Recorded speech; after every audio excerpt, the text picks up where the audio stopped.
Hello. So I'm excited to be in Mumbai today. We recently launched in 240 countries, but this is my third trip to Mumbai in the last year, and it's a very, very exciting country, and we're excited about getting the service going here. You know, our most popular content everywhere is our original series. We have Indian movies, American series, kids shows, but the original series get watched most wherever we are.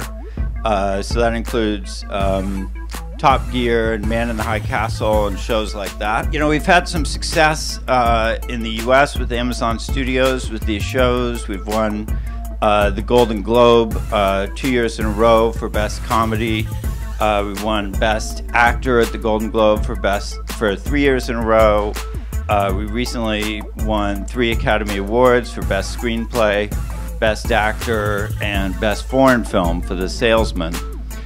And so we want to bring, you know, a similar exciting tradition here to our efforts in India and serve Indian customers. And I think that some keys to that are, you know, India has such a rich storytelling tradition, and I think the most important thing we can do is empower great Indian artists to tell Indian stories that have universal resonance, and that aligns with our general theme of the key to success is to basically get great artists who are super talented and at the top of their game and want to do something exciting and empower them to do that, and then find big stories that really have the excitement and size of film, but sort of the story scope of television. So we call it Film-O-Vision, and it's kind of a new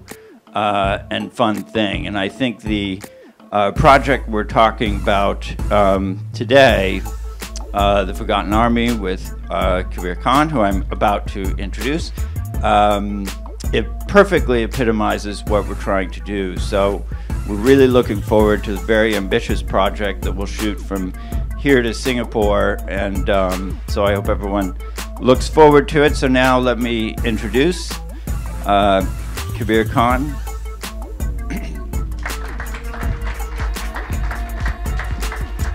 You brought your own mic. Yes. Okay. Thank you, Roy, for the introduction. Hi. Good afternoon. Great to see you here, and I'm really excited to talk about what this new project is all about. It's going to be an Amazon original. It's something new that I'm trying in terms of the platform. You know, you've known me as a filmmaker doing Bollywood films that release theatrically, but now I'm doing this big show with Amazon as an Amazon original.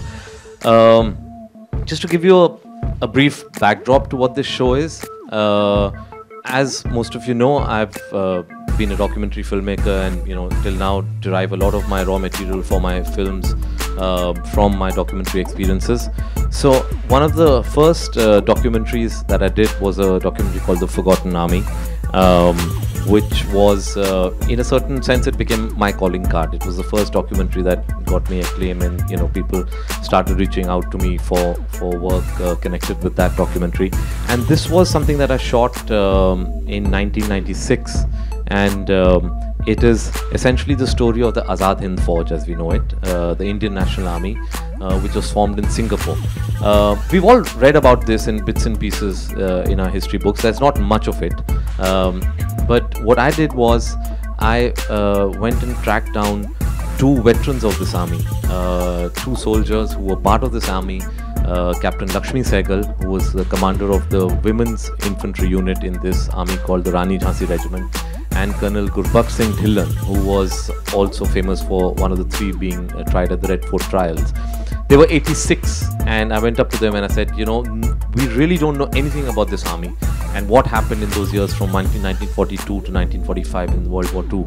Would you come back with me and retrace this journey? They thought I'm cuckoo there. They thought I'm mad, because at 86 to take them back on this journey, which was going to be, you know, we were traveling on the road for 3 months. But such was their passion and such was their desire to actually tell this story that they came with me, and we embarked on this journey which took us from Singapore through Malaysia, Thailand and Burma, all the way back to the borders of India. And this was exactly the route that the Azad Hind Fauj had taken on 55 years ago from when I filmed during World War II. And ever since I did that documentary, there was so much that I experienced behind the camera. There was so much that I saw, which was much more than what went into the documentary, that I always wanted to make a big feature about this subject. So honestly, today when I say that this is a story that made me want to become a filmmaker. This is a story that I thought, this is the one story I have to tell. And after every film, I must be honest, I used to bring out the idea of Forgotten Army, and I used to, I used to keep writing the screenplay and notes on it. I said, I want to do this, I want to do this. Somehow, 6 films down, I still haven't done it. And then, as they say, sometimes things happen for the better. And now when I'm undertaking this journey and making the Forgotten Army actually into a series, a mini-series, I think it lends itself much better to this platform. And that's what I'm really excited about, because Amazon is actually giving me a platform which is allowing me to make it with much greater scale, much greater reach in terms of audience, and really be true to the spirit of this this amazing story. Because somewhere down the line we do a certain Bollywoodization of our stories. There are certain parameters within which we need to operate when we're telling certain stories, and that sometimes takes away from the spirit of the story. And suddenly I got this platform where, for me it's really a liberating experience to be able to tell a story exactly the way you want to narrate it. I mean, if a Japanese soldier is speaking in Japanese, so be it. I don't need to think of a tool, how do I make this Japanese guy speak Hindi? Kuch to hoga, maa hogi India se. Something you have to keep doing. And we've seen some recent films which have been destroyed by that tool, where we're making characters speak Hindi, because otherwise how do you release it? And so it just, as a filmmaker, I must say that it's been a great experience in scripting this. I'm still scripting it, and being able to narrate the story the way I really wanted to. So I think we should open it up to questions, and from there we'll take on whatever you want to know about this subject. Thank you. I already have made this documentary. So this comes from my documentary called The Forgotten Army. So because of what I did in the documentary, the story comes from there. And I developed it into a screenplay.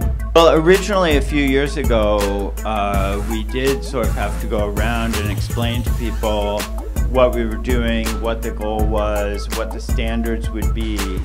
But we had already earned a reputation for reliability by delivering everybody's packages on time. So I think that started us off with a good level of credibility.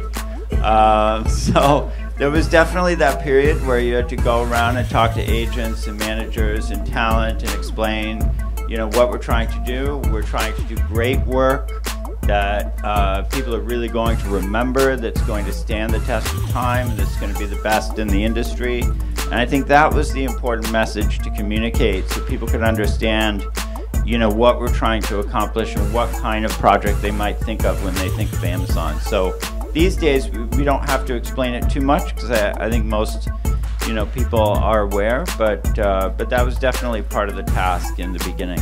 We do have some film projects we've been talking about that are not in Hindi. Let me take that. We've got content on the service in 6 different languages, so it's English, Hindi, Tamil, Telugu, Bengali, Marathi. So that's available, movies are available on the service today. And most of them premiere on the service before TV. No, honestly, I don't really give much thought. I think technology is just a tool for a storyteller. Having said, Dolby Atmos, we should be also very aware of how many people actually access our films in Dolby Atmos. My last film, Bajrangi Bhaijaan, is considered to be one of the most watched films in this country. It's got footfalls of about 3.8 crores. Right, everybody else is watching it obviously on the net. Everybody is watching it on their phones. Everybody is watching it on their laptops. So we already, majority of the people watching our shows is already on the digital medium. So we should be aware of that. And I really don't, miss releasing something theatrically. Of course, there's a great, thrill of going on Friday and seeing your film releasing on on a Friday and seeing the ticket sales and everything, and that's going to continue. But I do see this as the future. I do see that these platforms, the digital platforms, are definitely the future. They are already game changers in the West, and it's just a matter of time before, you know, they, in a certain sense, change the game even in India. So I saw that potential, I saw that possibility, and that's why I decided that I wanted to narrate this story on this platform. Yes, absolutely, Ankur. I don't think we've sort of come into that position where we're already trying to, you know, look at stuff in the script and saying, can we do this or can we not do that? In fact, it's one of the empowering elements of this whole platform and medium is that one is being able to do much more than probably I would be able to do in a mainstream Hindi film. There, unfortunately, because of the conditions we are in right now, sometimes we are always checking ourselves because, you know, unfortunately, we have certain characters, you know, who are going to be sitting on our film before release, and so we sometimes see ourselves making corrections, you know, even before the release. And with Amazon, there's been no such, there's never been an incident or you know, any scene or anything that we're trying to develop, or we're trying to correct ourselves or you know, check ourselves before going into production.